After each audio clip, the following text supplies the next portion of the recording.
Hi, and welcome to Cinema Figures.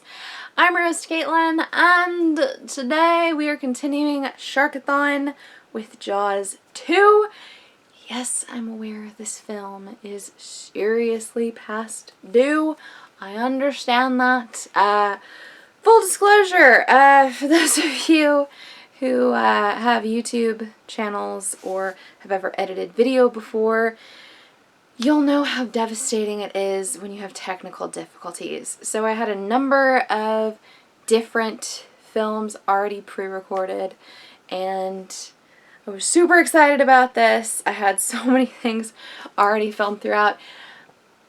And then I had an issue with my audio files. So, filmed a lot of stuff. My files got corrupted.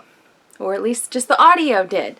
Because the video is still there, but the audio is gone, unfortunately. Which, really upset me. So I had to take a break. Might have cried a little bit. Just a smidge. Anywho, Sharkathon continues today with Jaws 2. So, yes, I know everyone's saying that Jaws is the perfect shark movie, but I will say Jaws 2 is a very close second. Big part of that being the fact that they actually deal with a lot of the same character beats, they deal with a lot of the same storylines, and several of the scenes literally look like they're kind of stolen from the first one. I'm just saying. But, of course, the second one, like the first one, dealt with its technical difficulties, and its difficulties just in general, especially dealing with the fact that the main actor of it, Roy Scheiber, did not want to do Jaws 2, and he actually apparently went to fisticuffs with the director of this at one point in time. Yeah, that's right, they fought. But once again, we are introduced to Amity Island, and this time we are once again dealing with Police Chief Brody, but we are also dealing with the fact that Brody's eldest, even though this was only supposed to be a few years later, looks like he's aged like 10 years overnight. I'm just saying, there's no way that this kid and this kid are the same character. Like, dude, that was one heck of a growth spurt. I'm just saying, especially since your brother doesn't look like he aged a day. Just saying. Anywho, throughout, you may be surprised the fact that instead of really going with a, oh, here's an attack, you know, and then there's Brody who's tied into everything, this film follows a primarily teen cast, which, yeah, most of them are forgettable characters and stereotypical characters throughout, but it definitely does make it interesting. Makes it different from the first. So, the second one, starting in on the kills, we see some divers. So, I gotta tell you, the divers' deaths and just the flash throughout, kind of disappointing for a sequel. I was expecting a bit more. I was expecting an explosion. I was expecting... Oh yeah, that's right. Yeah, so we actually have an explosion in this movie during a death. Yeah, that's right. So there was a water skier slash boat driver death that happened here. So female water skier taken out. You know, tragic death. Then Jaws decides to turn its interests on the actual driver of said boat. So what she does is which Mark and I argued about this. We argued when we were watching this. I have always thought that she went to grab that large gasoline container to throw it at the shark. But he's saying that she's trying to dump the gasoline on the shark. And of course, we all know that she accidentally dumps the gasoline all over herself, and then she goes for the flare gun. So yeah, the flare gun works. The flare gun gasoline trick totally works at burning the shark and getting it to leave her alone. However, it also manages to blow up said boat and the woman that was driving it. Just saying. So of course, now Brody, finding what happened to the divers, seeing an image on said camera after it was rediscovered, he is now thinking for sure this is a shark. This is a shark. He's been through this nonsense before. They have to shut the beaches down. So of course, the mayor's thinking, yeah, you know, you forget, but we're still a summer island, and we can't miss those summer dollars. So we're not going to close them down. However, then Brody takes it upon himself to set up top the watchtower, which doesn't exactly sit well with the council. A bunch of other things ensues, and he loses his job. Brody is now jobless. Yeah. So there's actually a deleted scene where it shows the council of said island actually voting on Brody being fired. And I have to say, I'm disappointed that this scene was cut, because it's actually the mayor who's the only one who votes in favor of keeping Brody. So, shout out to Mayor, because you're awesome. Anywho, now Brody is devastated and, you know, unemployed, but of course he wants to keep his family as safe as possible, and like before, he tells his boys, stay out of the water. Stay out of the water. I don't want you in your boat. I don't want you running around with your friends. Stay out of the water. Well, that doesn't exactly work out because, you know, Michael kind of has this girl that's brand new to the island that he kind of wants to date because, let's face it, there probably aren't that many cute girls on this island, or just teen girls in particular, because it's a pretty small island, just saying. And all the other girls on this island, or at least in this group of friends, seem to be taken. So, you know, brand new girl that like 5 guys in this group are all apparently vying for. So, you know, you gotta be there for the girl. So, little Broads, Sean Brody, he of course finds out that his brother is trying to sneak out to go boating, and he wants to come with.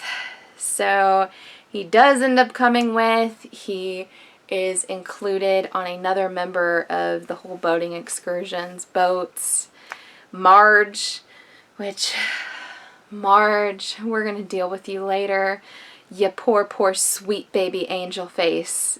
Yeah, you deserve that. You deserve that title, sweet baby angel face. Anywho, so the teens go out on their little boating excursion. They're trying to have fun, trying to do all this and that. And that's when Brody finds out. So Brody, his wife, and a deputy all end up taking the police boat down on the water, and they're trying to find these kids. They're trying to find these kiddos before they get eaten by a shark. So, a bunch of hijinks ensue, and one of said couples, Tina and her boyfriend, who, yeah, his name escapes me, but it's really not that important because her name's on the boat, not his. Tina's Joy. Anywho, so they decide to separate from said group so they can, you know, do the nonsense on their boat. Yeah, that's right. Apparently, they need to lay a blanket down because Tina can't have any more marks on her because her mom might start asking questions. Yeah, you know what they were gonna do. You know what they were gonna do. Anywho. So that is when a shark shows up and not only eats Tina's boyfriend in front of her, but also traumatizes this girl. So when Brody and the others actually show up at the Tina's Joy, they find a very traumatized Tina that said she saw a shark out there on the water. And that's when Brody radios in for another nearby boat to take them. And Brody himself, he is going to go after these teens to try to save the day. He also radios ahead for a chopper to try to find these kiddos because, you know, let's not get eaten by a shark, kids. Yeah. Anywho, back with our main little teenage cast because, you know, they're having all sorts of watery fun here. That's when a shark shows up. So the shark makes pretty quick work of a couple of the boats. Some of the boats, the way they're crashed or flipped, I would say is just negligence on the teens' behalf. Like, dude, be careful of where your boat is heading because you're going to ram right into that other boat. Or, Marge, why did you just flip your boat and, you know, jump out into the water with Sean Brody for no apparent reason? Just saying. Anywho, in this whole mess of a thing, a number of the boats are flipped, a number of the boats are crashed into other ones, and Big Broads is knocked unconscious. So, thankfully, they do get him out of the water before the shark is able to have a little Brody snack for the voyage. You thought I was going to say the road, but no, it's a shark. He's in water. It's a voyage. Anywho. So there's one boat that is left fully usable and one unconscious Brody. So the two boys that were manning said boat take Brody to try to get help because, you know, they don't know what's going on in there. He could be bleeding on the brain for all they know. But they're going to go get some help, and they leave everyone else behind. Thankfully, these are boating children, and they know that they need to use a bunch of rope, which they all have, and they end up tying all of the boats together to make one massive raft. And yeah, that is where the rest of the story moves on. So Jaws does not just leave these kids alone, continues to attack them. They're sailing, trying to get to Cable Junction. That is when said chopper pilot shows up, and he's there to save the day. Only you didn't know that Jaws liked Chopper. Yeah, that's right. Jaws eats the chopper and takes the chopper down.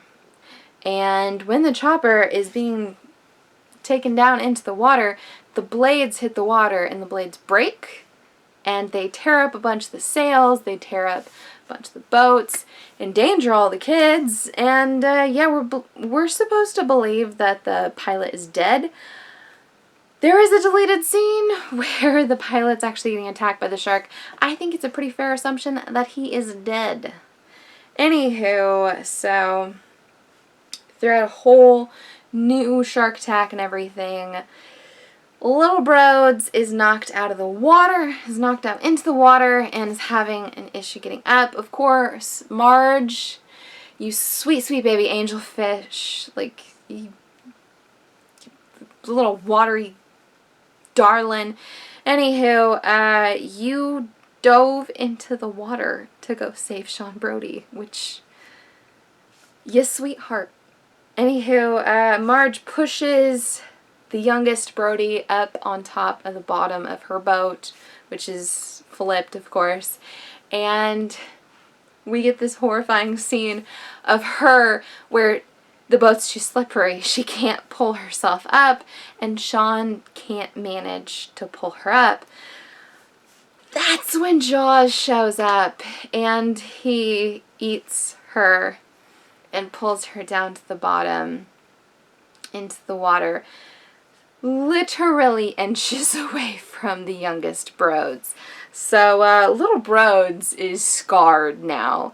And the fact that Big Broads is going to be teasing him about his water phobia in the next film is just goes to show how much of a just asshole Big Broads is, honestly.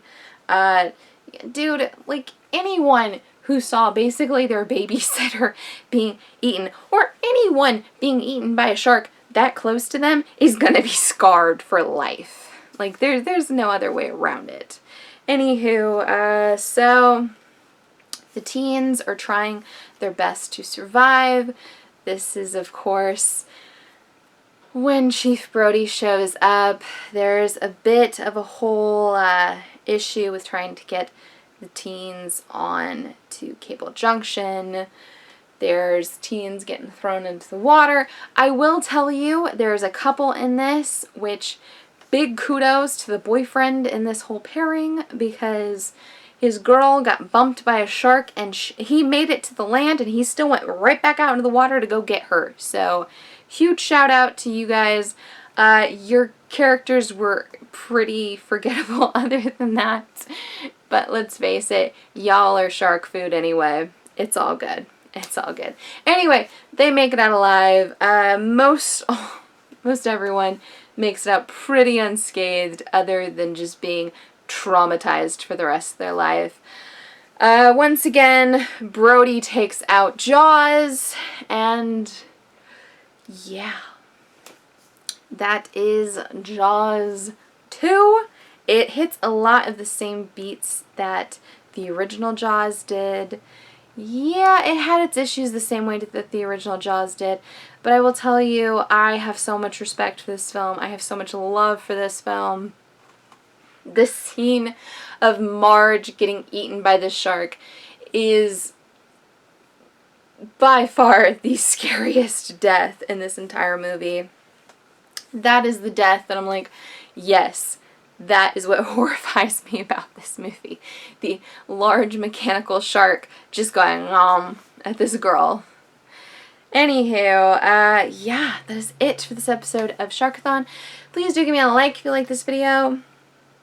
Comment below and tell me whether or not you have seen Jaws 2, and if you haven't, why not? Because it is amazing, honestly. I thoroughly enjoy this film. I know the main actor, Roy Schreiber, did not want any part of it, but I'm sorry, dude. Try having some fun. It's sharky goodness.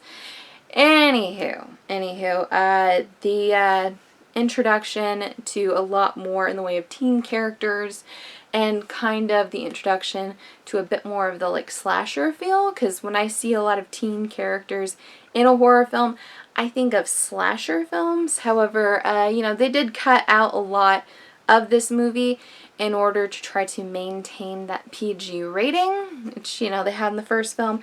They wanted it for the second one, so, you know, it is what it is. They cut out a lot of gore, or a lot of violent underwater stuff. Anywho, please do subscribe to Cinema Figures for more sharky goodness, or just movie goodness, because, you know, we do movie reviews here on this channel. Also, please do check out any of the older videos we have up for offer here on Cinema Figures, because, you know, we are in the middle of Sharkathon, which, you know, sharky goodness, why not? Anywho, I'm saying anywho a lot. I'm so sorry. It's been a long day, but I'm trying to knock this stuff out. Alright, I'm not going to say it again, but that is it for this episode. I'm your host, Caitlin. Bye.